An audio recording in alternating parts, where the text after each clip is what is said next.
Election में busy होने की वजह से आधा एक तरफा आईपीएल डिलीवर करने के बाद finally Jay Shah has now woke up and choose ultimate violence. भाई ने डिसाइड कर लिया है सारे भैया बॉटम प्लेस टीम को, सारे बैंक बेंचर्स को टॉप पर लेकर आना है। बैक टू बैक सारे टेबल टॉपर्स को मैच हरा रहे हैं। हर एक टॉपर के बीच में डर का माहौल है। Suddenly the points table of IPL has changed after these 4 games. GT defeated RCB, DC defeated RR, KKR defeated SRH, GT defeated Punjab Kings. आप क्रोनोलॉजी समझ लीजिए। वैसे ये turn around was the need of the IPL. बहुत high chances थे कि ये सारे मैचेस में अगर रिजल्ट टेबल टॉपर्स के पक्ष में जाता तो ये पॉइंट्स टेबल अब तक क्लोज हो गई होती और हमारे पास हमारे टॉप 4 होते, यानी कि मई के महीने में बहुत सारे मैचेस डेड रबर देखने को मिलते। और जैसा भाई ये समझ गए थे कि अगर देश का युवा आईपीएल से बोर हो गया तो फिर उसे देश की चिंता नहीं होने लगेगी। भाई साहब कहते हैं मेरे रहते हुए देश का युवा चिंतित नहीं हो सकता। देश और आईपीएल दोनों की चिंता हम करेंगे। आप बस मेरी पीक स्क्रिप्टिंग देखिए और कैलकुलेटर निकालकर अपनी टीम के क्वालिफिकेशन चांसेस कैलकुलेट करिए। अब देखो, मैंने भी ये सोचा कि अगर जैसा भाई हमारे बारे में इतना सोच रहे हैं तो थोड़ा बहुत तो मैं भी सोच सकता हूं। तो आपको कैलकुलेट करने की भी चिंता नहीं, वो थारा भाई कर लिया है और इस वीडियो में आपको पूरी कैलकुलेशन समझा देगा। IPL teams in last few matches 1 to 4 rank teams, 5 to 8 rank teams, 9 and 10 rank teams. देखो सबसे सॉर्टेड तो लखनऊ और एमआई के फैंस का है। एक महीने में आईपीएल खत्म हो चुका है। मई के महीने में आपको बस दूसरी टीमों को देखकर यही कहना है, और ये देख के बड़ा मजा आ रहा है, मेरा जूस कहाँ गया। एसआरएच के दानवों को उन्हीं के घर में जाकर केकेआर ने हरा दिया, जबकि टॉस जीतकर एसआरएच ने पहले बैटिंग की थी। अब वो बात अलग है कि आप बैटिंग पहले करो या बॉलिंग पहले करो, स्क्रिप्टिंग तो उधर से ही होती है ना। और इलेक्शन रिजल्ट के एक दिन पहले कोलकाता को कैसे ही हरा सकते थे। और अभी इतना भी काफी नहीं था कि पंजाब से आने वाले गुजरात के कप्तान ने पंजाब को अहमदाबाद में बुलाकर हरा दिया। आई मीन अनडिफीटेड पंजाब के लिए फिर से बैक टू बैक दूसरी लगातार हार। अब पंजाब वाले जब जीत रहे थे तो मान तो रहे नहीं थे, तो तुम्हें लग रहा है जब पंजाब वाले हार रहे हैं तो क्या अपोनेंट टीम के फैंस मान जाएंगे? अब पंजाब ने आरसीबी से बिन बात के 49 वाले पंगे लिए थे। आरआर को किसी दूसरे के मैच में ट्रॉल कर दिया था। और अब लास्ट 2 मैचेस से खुद पंजाब किंग्स परफॉर्मेंस तो किंग्स 11 पंजाब वाली दे रही है। तो तुम्हें लगता है कि ये वाले फैंस मानेंगे? अरे दूसरी टीमों के फैंस तो छोड़ो, आप जीटी से हारे हो तो पहले तो उन्हीं के कप्तान गिल भाई ही नहीं मानेंगे। आ गई उनकी इंस्टाग्राम पोस्ट विद तगड़े वाले कैप्शंस। मैच शुरू होने से पहले पंजाब किंग्स ने पोस्ट की थी अपनी टैग लाइन, अहमदाबाद में बस जीतना है। मैच खत्म होने के बाद शुभमन गिल ने अपनी पोस्ट की, बस जीतना है, हवा दे। भाई ये बंदा रुकने को तैयार ही नहीं है। जेन्युइन बता रहा हूँ मैं, मुझे गुजरात टाइटंस के मैच से ज़्यादा मैच जीतने के बाद गिल भाई के पोस्ट का इंतजार रहता है।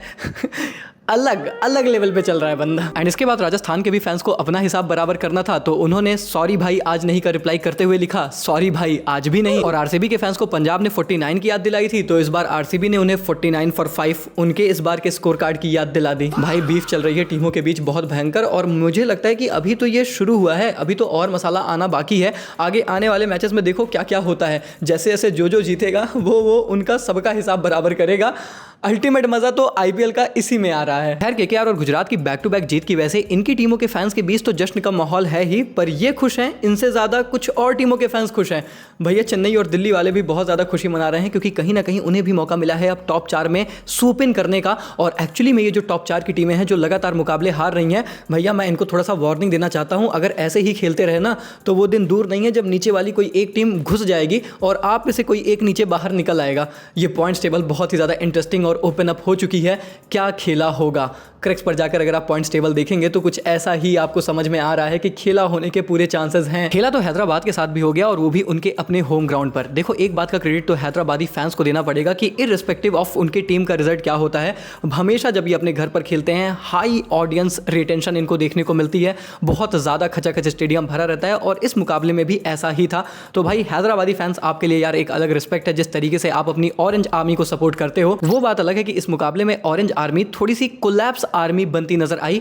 आई मीन इट वाज अनबिलीवेबल कि हैदराबाद टीम जो कि एक्चुअली में एक स्टेज पर 9 ओवर में 105 for 2 विकेट थे, वो 19 ओवर में 165 पर ऑल आउट हो गए। इनफैक्ट आपको पता होना चाहिए कि हैदराबाद और पंजाब दो एकमात्र ऐसी टीमें थी, दो एकमात्र नहीं, आई मीन 2 मात्र ऐसी टीमें थी जो अभी तक आईपीएल 2026 के एक भी मुकाबले में ऑल आउट नहीं हुई थी।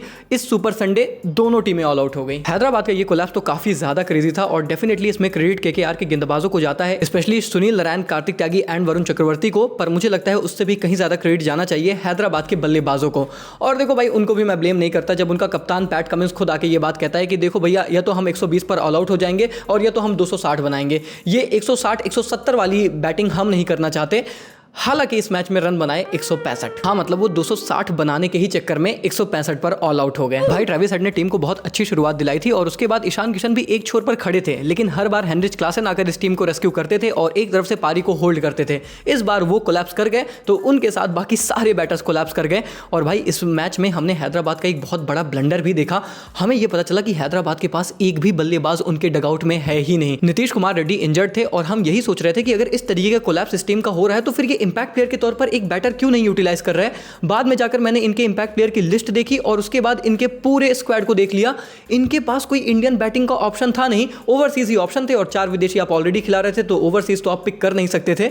और फिर मुझे रियलाइज हुआ कि भाई ये स्क्वाड कॉम्बिनेशन तो मतलब बहुत बड़ा ब्लंडर है, जो एक्चुअली में इस मैच में जाकर एक्सपोज हुआ, जिसका मतलब साफ है कि Ishan Kishan, Travis head, Abhishek Sharma, Heinrich Klaasen, इन खिलाड़ियों को अपनी टीम की रिस्पॉन्सिबिलिटी कंसिस्टेंटली लेनी पड़ेगी क्योंकि इनके पास ज्यादा विकल्प नहीं है। अब 165 का छोटू सा टारगेट केकेआर को तो आसानी से चेस करना ही था, लेकिन अंकुश रघुवंशी और रहाणे भाई ने ये कंफर्म किया कि चेस करेंगे तो पर टुक टुक अंदाज में। फिन एलन ने बहुत ही तूफानी शुरुआत दिलाई थी केकेआर को और पावर प्ले में ठीक ठाक रन आ भी गए थे।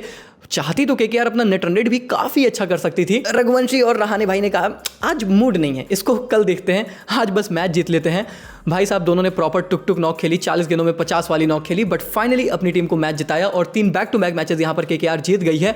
वो शायद उनके लिए इस वक्त ज्यादा इंपॉर्टेंट है अदर देन की नेट रन रेट का factor. Started working over time when CSK need their win more than KKR themselves. ओह ये तो मैं अब समझा, असली खेल तो केकेआर इसलिए कर रही है क्योंकि चेन्नई को आगे पहुंचाना है। ब्रावो एंड रहाणे साहब, लॉयल्टी बनी हुई है। Tell them 2 took took master classes won the match against SRH monsters at their home ground. Harshal भाई के प्लेइंग 11 में आते ही एसआरएच भी एलएसजी बन जाती है। तुम्हें क्या लगा था एसआरएच मैच इसलिए हारी क्योंकि उनका बैटिंग कोलैप्स हुआ? ना बाबा ना, मैच तो वो टॉस पर ही हार गए थे जब उन्होंने हर्षल भाई को 11 में अनाउंस किया। उसके बाद तो बस फॉर्मेलिटी थी। देखा जाए तो केकेआर ने भी काफी तगड़ा टर्न अराउंड किया है। कहां शुरू के 6 मैचेस में इनकी एक भी जीत नहीं थी और अब बैक टू बैक 3 मुकाबलों में 3 जीत है and now they are also one of the contender to make it into the playoffs. भाई अजिंक्य रहाणे की केके हार अचानक से केके जीत में कन्वर्ट हो गई है और मेरे हिसाब से केकेआर के इस टर्न अराउंड का क्रेडिट जाता है इनके गेंदबाजों को। वरुण इन आईपीएल 2026 अगर आप उठा के देखेंगे, पहले 3 मैचेस में भाई ने 9 ओवर डाले थे, 0 विकेट चटकाई थी और इकॉनमी रेट 11.66 का था। पर अब आप क्रैक्स पर जाकर इनके ओवरऑल स्टैट्स देखिए तो भाई 7 पारियों में इनके 10 विकेट हो चुकी है, इकॉनमी भी 8.88 की हो गई है एंड स्ट्राइक रेट 15 का, जिसका मतलब यह है कि लास्ट 4 मुकाबलों में भाई साहब ने 16 ओवर डाले हैं, 10 विकेट चटकाई है और इकॉनमी रेट रहा है 7.31 का। That is one hell of a turn around for Varun Chakravarthy. इनका तो टर्न अराउंड हुआ है, पर उनका क्या जिनका एरा आईपीएल में खत्म होने का नाम ही नहीं ले रहा। 2012 में भी रेलिवेंट थे, 2014 में भी रेलिवेंट है, 2024 में भी रेलिवेंट थे, 2026 में भी अनप्लेएबल एंड रेलिवेंट हैं। 34 players have claimed a 5 wicket haul in the IPL, 18 players have a hattrick in the IPL, 15 players have won the MVP reward, 3 players have 200 plus wickets in the IPL, 60 players have a century in the IPL, 109 players have 1000 plus runs in the IPL। अगर इनमें से एक भी achievement आपकी है तो definitely आप बहुत अच्छे खिलाड़ी हैं, पर अगर ये सारी अचीवमेंट सिर्फ आपकी हैं तो कॉन्ग्रेचुलेशंस, आपका नाम सुनील नारायण है और आप आईपीएल के लेजेंड हैं। खैर लेजेंडरी तो आईपीएल की बीफ चल रही है और तुम्हें लगता है कि जब इतनी टीमें कूद पड़ी हैं तो केकेआर वाले पीछे रह जाते, वो भी बैक टू बैक 3 मैचेस जीतने के बाद। अब हैदराबाद ने जब इसके पहले लीग स्टेज में केकेआर को हराया था तो बहुत कुछ पोस्ट किया था, इस बार केकेआर के रिवेंज लेने की बारी थी। 2 अप्रैल को केकेआर को हराने के बाद हैदराबाद ने पोस्ट किया था उनकी बैकग्राउंड में कोलकाता की फोटो डालते हुए, मना biryani after a terrific performance. अब मैं 3 को जब केकेआर ने उन्हें हरा दिया तो भैया 4 मीनार की फोटो बैकग्राउंड में डालते हुए उन्होंने लिखा आज की पार्टी हमारी तरफ से। शाम के मैच को अगर आप पंजाब के पर्सपेक्टिव से देखोगे तो आपको लगेगा कि यार ये अचानक से पंजाब का घी थोड़ा सा खत्म होता नहीं नजर आ रहा। हालांकि अगर आप पंजाब के फैन हो तो it could be a good thing for you, क्योंकि हमने हमेशा देखा है कि जो टीम अगर बहुत ज्यादा टूर्नामेंट को लगातार डोमिनेट करती है फिर वो टूर्नामेंट में ट्रॉफी नहीं उठा पाती है। लेकिन उसी के साथ अगर आप गुजरात के फैन हो तो बस आप शायद इस लाइन से कंक्लूड कर सकते हो, बीसी तिलक वर्मा उस दिन गेल न बन जाता तो जीटी आज टेबल टॉपर होती। और अगर आप शशांक सिंह के फैन हो तो आप बस इतना कहोगे। फिर वही सवाल, मुझे निकालकर जो मैच जीता है उसकी हाईलाइट्स कहां हैं? पंजाब वालों, ये बंदा आपकी टीम में था तो ये कैच ड्रॉप करके भी आपको मैच जितवा रहा था, अब इसके बिना आप कैच पकड़ के भी मैच हार रहे हो, कुछ तो लोचा है लाडले। इस मैच को देखकर एक बात तो समझ में आ गई कि इन दोनों टीमों का तंबू बिल्कुल अलग बंबू पर खड़ा है। पंजाब किंग्स हमेशा अपनी बैटिंग से डोमिनेट इस टूर्नामेंट को कर रही थी। इस मैच में बल्ले से रन नहीं आए, ये मुकाबला हार गए। वहीं पर गुजरात टाइटंस जो पिछले 3 मैचेस से लगातार डोमिनेट कर रहे हैं, it's all about their bowling. GT bowlers in the last 3 matches restricted CSK to 158, restricted RCB to 155, restricted Punjab Kings to 163। अगर आपके बॉलर्स इतना बेहतरीन काम आपके लिए गेंदबाजी में करके दे सकते हैं तो वैसे भी आप ये मुकाबले जीत ही चुके हो। It's all about their bowlers and specially their pace attack. भाई Mohammed Siraj, Kagiso Rabada, they are breathing fire. और ऐसे ही मैं क्रैक्स पर कंपैरिजन के लिए हमारे T20 वर्ल्ड कप स्क्वाड के जितने भी पेसर्स थे उनके IPL 2026 के स्टैट्स देख रहा था एंड गेस व्हाट, मुझे क्या पता चला। हमारी टीम में थे जसप्रीत बुमराह, अर्शदीप सिंह, हार्दिक पांड्या एंड ऑब्वियसली मोहम्मद सिराज। मोहम्मद सिराज को T20 वर्ल्ड कप में सिर्फ एक मैच खेलने को मिला था, वो भी अगेंस्ट यूएसए, जिसमें उन्होंने 3 विकेटें चटकाई भी थी। और आपको पता है हमारे सारे T20 वर्ल्ड कप के पेसर्स में सबसे बेस्ट स्टैट्स इस IPL 2026 में मोहम्मद सिराज ऑफिशियल के ही हैं। इनफैक्ट शुरू के 3 मैचेस उनके काफी ज्यादा खराब गए थे, लास्ट उसमें 2 मैचेस तो बहुत ही ज्यादा एक्सपेंसिव भी वो थे और उनको विकेटें भी नहीं मिली थी। लेकिन उसके बाद लास्ट के 7 मैचेस में सिराज ने अपना मियां मैजिक चलाया है और इसीलिए अब इनके टोटल स्टैट्स ये कहते हैं कि 10 पारियों में भाई साहब के 11 विकेट है with an economy of 8 and strike rate of 20।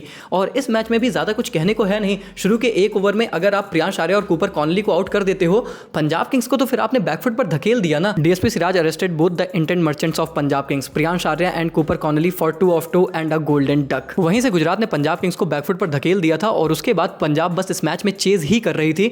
5 wicket भैया आपके पता ही है ना आपको, 49 रन पर गिर गए थे। और उसके बाद एक अच्छा कमबैक कराने की कोशिश की मार्कस स्टोइनिस और सूर्यांश ने, लेकिन वही बात है कि जब जिस मैच में सरपंच साहब से सामने वाले गेंदबाज टेस्ट खिला दें, फिर उस मैच में कमबैक कैसे होगा। बोल देना सरपंच पेल के नहीं, टेस्ट खेल के चला गया। Yuvraj now needs Suryansh Hegde in his academy. बड़ा अच्छा प्लेयर है, प्रियांश को बोलना इसे भी अकेडमी लेके आए।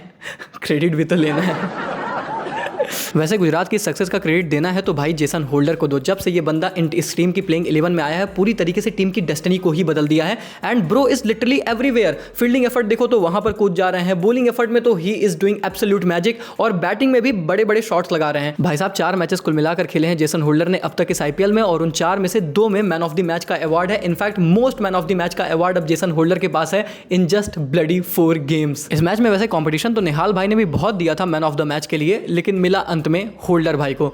ये निहाल भाई का तो अलग ही है भाई, अहमदाबाद में आते ही इनको पता नहीं क्या हो जाता है। फाइनल में भी इन्होंने चुमवा दिया था और इस मैच में भी। पंजाब को ट्रॉफी जीतने से सिर्फ निहाल सर ही रोक सकते हैं। भाई मैं सच कह रहा हूँ पंजाब के फैंस, अगर आप थोड़े से भी सीरियस हो ना IPL ट्रॉफी को लेकर, लिटरली ड्रॉप निहाल वदेरा स्ट्रेट अवे। और भाई आपको ये मिल गया है नया यंगस्टर सूर्यांश, इसको खिला लो इनकी जगह, और शशांक भाई को तो खिला ही लो, क्योंकि अगर जीतना है तो उन्हें तो खिलाना पड़ेगा ना, वरना वो ऐसे ही हाईलाइट मांगते रहेंगे जीत की, और वो मिलना मुश्किल होगा। माना कि इस पिच में थोड़ी सी सेम मूवमेंट थी, और वो भी गुजरात टाइटंस ने एक्चुअली में पंजाब किंग्स को एज एन अपोनेंट देखते हुए पिच को बहुत बेहतर तरीके से यूटिलाइज किया था। इसी तरीके का पिच और होम एडवांटेज हर एक टीम को मुझे लगता है IPL में लेना चाहिए, जो कि गुजरात ने इस मैच में लिया भी था। लेकिन फिर भी टारगेट इतना छोटू सा था कि गुजरात को आसानी से यह मुकाबला जीतना चाहिए था। लेकिन गुजरात बीइंग गुजरात, GT भी लाइक जो काम मुश्किल से हो सकता है उसे इजीली क्यों करें। भाई अच्छा खासा चेज बहुत आसानी से हो सकता था, लेकिन आपको तो पता ही है कि अगर इनका टॉप 3 गया तो उसके बाद कौन आया कौन गया किसे पता चलता है। भैया लास्ट ओवर थ्रिलर तक इस मुकाबले को लेकर गए हैं। इनफैक्ट लास्ट ओवर में 11 रन चाहिए थे। ऐसी सिचुएशन आ गई थी कि पंजाब किंग्स भी बहुत आराम से ये मुकाबले को जीत सकते थे, लेकिन वॉशिंगटन सुंदर हैड अदर प्लान्स। वो अंत तक खड़े रहे और सामने जब मार्कस स्टोइनिस एज अ गेंदबाज थे तो फिर जीत तो वॉशिंगटन सुंदर की होनी ही थी। If Washington Sundar the batter and Marcus Stoinis the bowler are deciding an outcome, I think cricket has already lost. So true भाई। दोनों टीमों ने बराबर कोशिश की थी कि इस मैच को हारा जाए। पंजाब ने अपनी बैटिंग से और गुजरात ने बैटिंग से ही, पर एक्चुअली में ये कहा जाएगा कि पंजाब ने तो फिर भी अपनी बॉलिंग से बहुत अच्छा फाइट बैक किया था, लेकिन गुजरात ने अपनी बैटिंग में कोई कसर नहीं छोड़ी कि इस चेस को पूरी तरीके से हार जाया जाए। लेकिन वो वॉशिंगटन भाई थोड़ा सा आउट ऑफ सिलेबस आ गए और उन्होंने गुजरात को फाइनली जिता दिया। खैर सुपर संडे के इन दोनों रिजल्ट्स की वजह से जो टीमें जीती हैं उनको तो फायदा हुआ ही है, लेकिन RCB को तो भैया स्पेशली फायदा हुआ है। आई मीन एक तरफ हैदराबाद हार गई तो वो टॉप 2 में बरकरार रहे, और दूसरी तरफ पंजाब हार गई जो कि ऑब्वियसली उनके डायरेक्ट कॉम्पिटिटर हैं। तो पंजाब से उन्होंने अपना वो 49 वाला बदला भी ले लिया, और जीत की वजह से उन्हें पॉइंट्स टेबल पर फायदा भी हो गया। RCB फैंस का भी सही है यार, लेकिन पॉइंट्स टेबल पर किसका कितना फायदा और कितना नुकसान हुआ है फटाफट से देख लेते हैं। गेन एंड गॉन सेगमेंट की बात करें तो डेफिनेटली भाई सिर्फ 2 टीमें जीती, 2 टीमें हारी हैं, पर फायदा बहुत सी टीमों को, नुकसान भी बहुत सी टीमों को हुआ है। बट जिनको मेजॉरिटी में गेन हुआ है वो डेफिनेटली केकेआर है, जिनका प्लेऑफ्स में जाने का चांस +8% से बढ़ा है, तो गुजरात का +15% है। बिकॉज आप हरा किसको रहे हो, लोगों ने एक्सपेक्ट नहीं किया था कि आप आरसीबी और पंजाब को हराओगे। बहुत ज़्यादा सीरियस कंटेंडर बन गई है गुजरात टॉप 4 में जाने के लिए। गॉन में डेफिनेटली हैदराबाद को -13% का बड़ा लॉस झेलने को मिला। पंजाब को थोड़ा सा डेंट आया है, बट अभी भी काफ़ी अच्छी पोजीशन में है, -4.4% का लॉस हुआ है। प्लेऑफ चांसेस ऐसे में अपडेटेड क्या कहते हैं, पंजाब किंग्स पहली बार ऐसा हुआ है इस टूर्नामेंट की उनके 90% से लेस प्लेऑफ्स में जाने के चांसेस हैं। शुरू में भी इससे ज़्यादा थे क्योंकि लगातार डोमिनेट कर रहे थे। नाउ दे हैव 88.4%, आरसीबी के हैं 84%, बहुत ज़्यादा बढ़ गए हैं आरसीबी के फ्री में। हैदराबाद के हो गए हैं 73% घट के, राजस्थान रॉयल्स के हो गए हैं 65%, गुजरात जो कि अब तक 15-20% पर क्रूज कर रही थी वो अचानक से 48% हो गई है, यानी कि उनके मामला 50-50 का है ऑलमोस्ट प्लेऑफ्स में जाने का। वहीं पर सीएसके को भी थोड़ा सा 17.7% का माइन्यूट इधर उधर देखने को मिला। डीसी को अच्छा फायदा हुआ है, 9.9% उनके चांसेस हैं। केकेआर 12.6%, 10% के ऊपर चले गए। एलएसजी और एमआई अगले साल दिक्कत ना मानो, आपके 0.5% और 0% है। खैर एलएसजी और केकेआर वाले कैसे दिक्कत ना माने, क्योंकि आज तो दोनों आमने सामने आएंगे। हाँ चलो भैया, एक ऐसा मुकाबला है जिसमें अगर आप लोगों को आईपीएल से थोड़ा सा देखते देखते डेली थक गए हो तो वैकेशन लेने का टाइम है, घूमने का टाइम है, बाहर जाने का टाइम है ना, थोड़ा सा मतलब जाके थोड़ा सा भ्रमण उमर करके आंखें सेकने का टाइम है। समझ रहे हो मैं तुमसे क्या कह रहा हूँ, क्योंकि ये दोनों टीमों का जो मुकाबला है ना, ये दोनों मैचेस का कोई मतलब नहीं है, ये दोनों जो है जीवन से हारी हुई टीमें हैं। इनके हार जीत से पॉइंट्स टेबल पर घंटा फर्क नहीं पड़ेगा, ये बस अपने आप में खुश होने के लिए खेलने वाले हैं। और मुझे लगता है इसलिए कि मुंबई इंडियंस इस मैच में ज़्यादा खुश होगी। हालांकि जिस तरीके की मेरी प्रेडिक्शन चल रही है, लखनऊ के सारे फैंस खुश हो गए होंगे, चलो अच्छी बात है, घर की टीमें जीत जाएगी, पर मेरी प्रेडिक्शन ये है कि मुंबई ये मुकाबला जीतने वाली है। हालांकि अगर आप एमआई के फैंस को देखेंगे तो उन्होंने ऑलरेडी पोस्टिंग ऐसी करनी शुरू कर दी है, it's Mumbai Indians match day, free 2 points alert. वो तो मान के चल रहे हैं कोई भी हमारे अगेंस्ट खेलेगा तो 2 पॉइंट उसे मिलेंगे, पर जो सामने लखनऊ है ये भी पॉइंट्स का भंडारा बहुत तगड़ा कराते हैं, इसलिए मुझे लगता है एमआई जीतेगी। और मैंने बोला है ना कि एमआई जब नॉकआउट हो गई है अब इनका तूफानी कमबैक होगा, तुम देख लेना। तो शायद इसकी शुरुआत इस मैच से हो सकती है। आज का मैच तो साला ऐसा ही है कि आज के मैच से ज़्यादा मैं इलेक्शन के रिजल्ट्स के लिए एक्साइटेड हूँ। हाँ बस ये देखना है कि रोहित भाई अब फाइनली खेलेंगे या फिर नहीं। अब तो एमआई नॉकआउट हो गई है, अब तो खेल भी सकते हैं। सुना है हमने कि कल इनका फिटनेस टेस्ट भी हुआ है, तो खेलने के चांसेस ठीक ठाक हैं भी इस पर्टिकुलर मैच में। अरे यार क्या करते हो रोहित भाई। खैर दोस्तों, आप बहुत एक्साइटेड रहिएगा कल की हमारी वीडियो के लिए, क्योंकि आपको पता है मैच ऐसा है कि मैच पर तो ज़्यादा बात करने का मतलब बनेगा नहीं। पॉइंट्स टेबल की स्पेशल एनालिसिस कल सुबह आप लोगों के लिए ज़रूर आएगी, तो उसके लिए आप लोग वीडियो को लाइक करके चैनल को सब्सक्राइब कर दीजिए। और भाई क्रैक्स को चेकआउट करना मत भूलिए, देखो वहाँ प्रेडिक्शन मीटर क्या कह रहा है इस मैच का, मोस्टली सही होता है भाई, चेकआउट कर लो। बाकी मिलते हैं बहुत जल्द, तब तक के लिए take care, good bye, thank you so much.